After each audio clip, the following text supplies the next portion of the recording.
오늘은 우리가 사사기 19번째 시간으로 승리하게 하시는 하나님이라는 제목으로 같이 말씀을 나누도록 하겠습니다. 우리 지난 시간에는 하나님께서 기드온에게 힘을 빼라 그러셨어요. 미디안 연합군과 싸우기 위해서 이스라엘 백성들을 불러 모았더니 32,000명이 모였는데 하나님이 너무 많다 하셨습니다.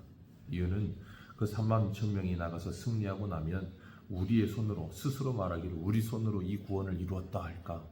하나님께서 두렵다 하시면서 돌려보내라 하시고 10,000명 남았는데도 많다 돌려보내라 하시고 결국은 300명을 남기셨다 그러셨어요. 그리고 그 300명이 기드온과 함께 미디안 연합군을 이기게 하시는 하나님의 역사를 우리에게 보게 하셨는데 그 일은 불가능한 일이에요. 어떻게 300명이 20만 명 가까이 되는 사람들을 이기겠습니까? 그런데 하나님이 하시면 된다는 걸 하나님이 보여주신다 그랬어요. 하나님은 성경 전체에서 우리에게 불가능을 가능케 하시는 하나님이 어떤 분이신지를 보여주십니다. 99세에 89세의 사라, 99세의 아브라함에게 하나님께서 아들을 주세요. 말도 안 되는 일이죠. 경수가 끊어진 89세 할머니가 어떻게 아이를 낳겠습니까? 근데 하나님은 내년 이맘때 아들이 있으리라 하시더니 사라의 비웃음을 받고 웃음이 되게 하셨어요. 그래서 아들 이름을 이삭, 웃음이라고 하셨습니다. 그렇게 하나님은 불가능한 일 같은 일을 가능하게 하십니다. 어떻게 남자를 알지 못하는 동정녀의 몸으로 마리아가 아이를 잉태할 수 있겠습니까? 그런데 하나님께서 성령으로 그 마리아가 예수 그리스도를 잉태하게 하시고 그 마리아를 통해서 예수 그리스도가 이 땅에 오시고 그리고 예수 그리스도께서 하나님이신 그분께서 우리를 위해 십자가에 죽으시고 부활하심으로 우리를 구원하셨다. 사람의 생각으로 보면 이해가 안 되는 일이죠. 동정녀가 임신을 한다? 죽은 사람이 살아난다? 이해가 안 되는 일이죠. 그런데 하나님은 모든 것을 하실 수 있는 전능하신 하나님인 줄 믿습니다. 그래서 주님께서 구원에 대해 설명하실 때도 낙타가 바늘귀에 들어가는 것이 부자가 하나님의 나라가는 것보다 쉽다 그러셨어요. 그러시면서 사람은 불가능하지만 하나님은 모든 것을 하실 수 있느니라 그렇게 말씀하셨습니다. 그 전능하신 하나님을 오늘도 이 미디안의 연합군을 이기게 하시는 사건을 통해서 기드온과 이스라엘 백성들에게 가르치십니다. 오늘 본문에 보면 기드온에게 하나님이 말씀하세요. 일어나 진영으로 내려가라. 일어나라는 표현을 하나님이 자주 사용하셨는데 일어나 진영으로 내려가라 하시면서 내가 그것을 내 손에 넘겨주었느니라 그렇게 말씀하십니다. 하나님이 기드온과 이스라엘 백성들에게 이 미디안 연합군을 넘겨주셨다는 거예요. 그러니 너희들은 가라는 겁니다. 그런데 하나님께서 이런 말씀하셨으면 기드온이 가겠습니다 할 차례여야 될 것 같은데 10절에 하나님께서 그 말씀하시고 또 기드온에게 이렇게 말씀하세요. 만일 내가 내려가기를 두려워하거든. 하나님은 기드온을 잘 아십니다. 기드온이 두려움 많고 의심도 많고 믿음이 연약하다는 걸 잘 아세요. 그래서 계속해서 지금 기드온에게 뭐 하셨어요? 표징을 보여주셨죠. 표징을 보여주셨는데 하나님은 이제 가야 될 기드온에게 또 한 번 표징을 보여주세요. 그러면서 네가 내려가기를 두려워하는 마음이 있거든. 네 부하와 함께 그 미디안 연합군 진영으로 내려가서 그들이 하는 말을 들으라는 거예요. 여기서 중요한 단어가 11절에 그 말을 들으라는 겁니다. 그들이 모여있는 숫자를 보라고 하지 않으셨어요. 그들이 어떻게 모여 있습니까? 12절을 보면 미디안, 아말렉, 동방 모든 사람들이 골짜기에 누워 있는데 그 수가 메뚜기 수 같아 많다 그랬어요. 그리고 낙타는 해변에 모래같이 많았다 그랬습니다. 그러니까 이 숫자만 보면 전쟁하기도 전에 이미 뭐 해야 돼요? 기가 질려야 돼요. 그리고 갈 수가 없어야 돼요. 근데 그걸 보게 하셨는데 하나님께서 그걸 보게 하신 것만이 아니라 그들의 말도 듣게 하셨어요. 그리고 그들의 말을 듣게 하시면서 기드온에게 그가 본 것보다도 하나님의 말씀을 더 신뢰할 수 있는 믿음을 가지도록 하나님께서 이렇게 놀라운 하나님의 준비하신 계획을 이루어 가십니다.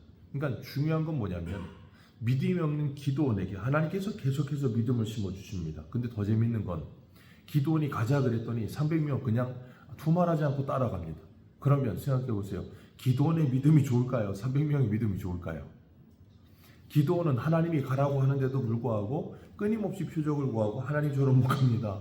하나님 뭐 이렇게 계속 하는데 300명은 가자 그랬더니 그냥 아무 말 없이 그냥 와요. 그러면 기드온의 믿음이 좋아요? 300명의 믿음이 좋아요?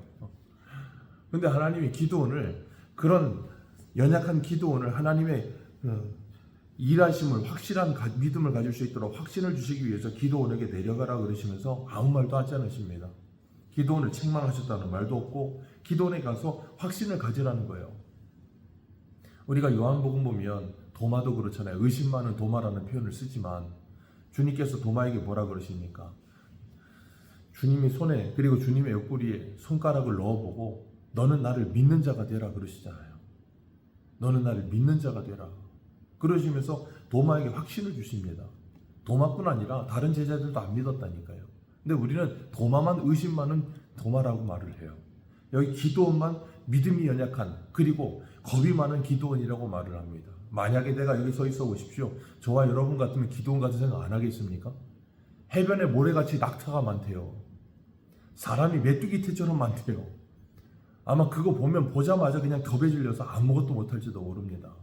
우리는 성경 속에 있는 말을 보니까, 말씀 보니까 그냥 아유 이렇게 답답하냐, 아니면 이렇게 믿음이 없냐, 하나님이 가라앉으면 가면 되지. 오늘 우리의 현실 속에 우리는 이런 상황 아니어도, 이거보다도 못한 상황이어도 하나님이 가라 그러면 못 갈 때가 너무 많아요. 그런데 하나님은 그런 우리를 기다리십니다. 재촉하지 않으세요? 기다리세요. 그리고 그가 확신과 믿음을 가질 때까지 하나님은 그에게 계속해서 은혜를 베풀어 주십니다. 기드온이 자기 부하를 데리고서는 미디안 적진으로 내려가요. 그리고 12절에 나오는 것처럼 그들의 숫자를 보았고, 그 숫자를 보면서 그 숫자 때문에 그냥 자기 스스로가, 그 군대가 메뚜기 떼 같은 게 아니라, 민수기 14장 보면 가나안 정탐했던 12명이 돌아와서 10명이 뭐라 그래요? 거기 안악자손 살고 거인이다. 그리고 우리는 스스로 보기에도 메뚜기라 그런 말 하잖아요. 그런 것처럼 기드온도 그런 말 할 수도 있는데 그게 아니에요. 그것과 상관없이 기드온은 그들이 하는 말을 듣게 됩니다. 13절을 보면 한 사람이, 미디안 사람 하나가 꿈을 꿔요. 꿈을 꾸고 나서 꿈을 얘기해 주는데 보리떡 하나가 이렇게 굴러 들어와서 미디안 진영에 쳤는데 그 장막이 무너져 내려버렸다는 거예요. 그런데 그 꿈을 해석하는 사람이 더 웃겨요. 이 사람은 14절에 나오는데 친구라고 말하는 사람인데 이 사람 하나님 믿는 사람 아니거든요. 근데 그 사람이 이렇게 말해요. 그건 이스라엘 사람 요아스의 아들 기드온의 칼이라. 하나님이 미디안과 그 모든 진영을 그의 손에 넘겨주셨느니라. 아니 지금 메뚜기처럼 사람이 많고 낙타처럼, 해변에 모래처럼 낙타가 많은데 그 엄청난 숫자를 가진 그 미디안 연합군의 사람이 자기 친구가 꿈을 해석해 주면서 이런 해석을 했다는 거예요. 이게 말이 됩니까? 이스라엘 사람이 이런 해석을 해도 말이 안 되는 건데 이 미디안 연합군이 이런 해석을 했다는 거예요. 그리고 기드온이 그 소리를 들으는 거예요. 하나님의 말씀을 믿지 못하니까 오죽하면 하나님이 적군의 입을 통해서 이런 말을 듣게 하세요. 그러더니 기드온이 이 말을 듣고는 확신을 갖습니다. 그리고 돌아가요. 돌아가면서 뭐합니까? 하나님을 경배하며 이스라엘 백성들에게 일어나라. 여호와께서 미디안과 그 모든 진영을 너희의 손에 넘겨주셨느니라. 그렇게 말을 합니다. 하나님이 9절에 말씀하셨던 그 말씀에 대한 확신을 가진 거죠. 그러니까 뭐예요? 담대함을 갖는 거예요. 그리고 300명이라 할지라도 그들을 두려워하지 그들에게 나아갈 수 있는 믿음이 생긴 거예요. 그래서 믿음은 하나님의 선물이지 우리의 실력이 아니에요. 하나님께서 이런 확신과 믿음을 주시고 기드온에게 그 메뚜기 떼와 같고 낙타떼, 해변에 모래 같은 낙타떼가 있는 그들에게 나아갈 수 있도록 힘을 주시고 나가서 싸우게 하시는데, 싸우는 방법도 딱 하나입니다. 한 손에 나팔 들고 한 손에 횃불 들고 그 횃불을 빈 항아리로 가린 상태로 따라오라는 거예요. 그리고 따라와서 너희들은 나를 지켜보고 있다가 내가 어떻게 하든 그대로 행하라. 그렇게 말을 하면서 18절에 이렇게 말해요. 18절 같이 읽습니다. 시작.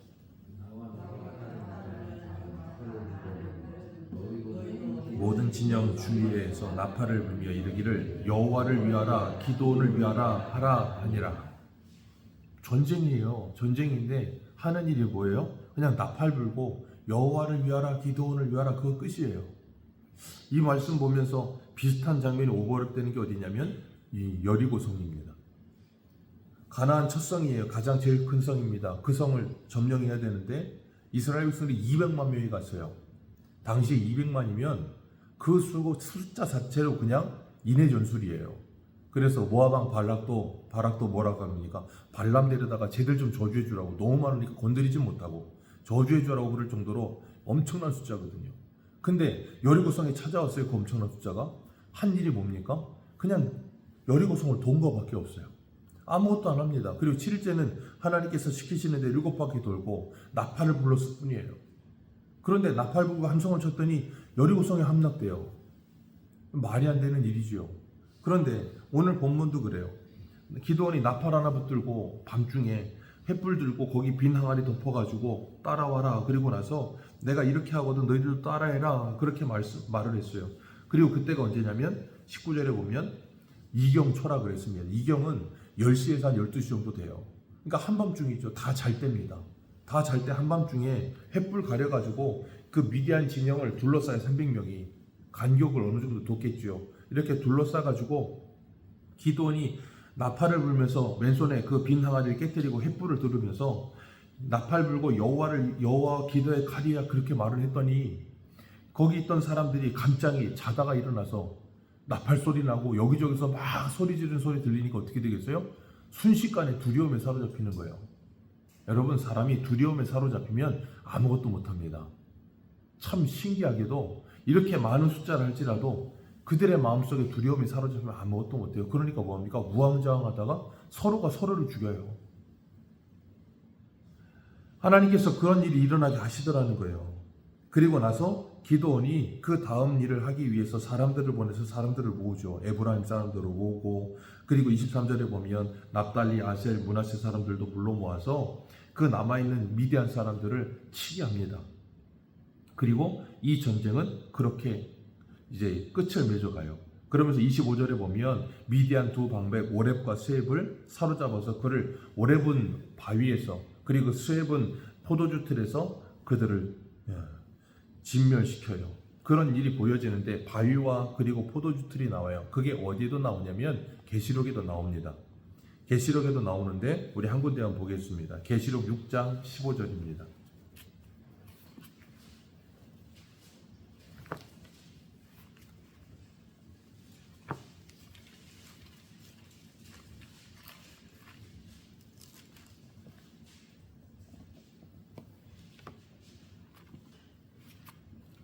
계시록 6장 15절부터 17절까지 같이 읽겠습니다. 시작. 땅의 임금들과 왕족들과 장군들과 부자들과 강한 자들과 모든 종과 자유인이 불과 산들의 바위 틈에 숨어 산들과 바위에게 말하되 우리 위에 떨어져 보좌에 앉으신 이의 얼굴에서와 그 어린 양의 진노에서 우리를 가리라. 그들의 진노의 큰 날이 이르렀으니 누가 등이 서리요 하더라. 아멘.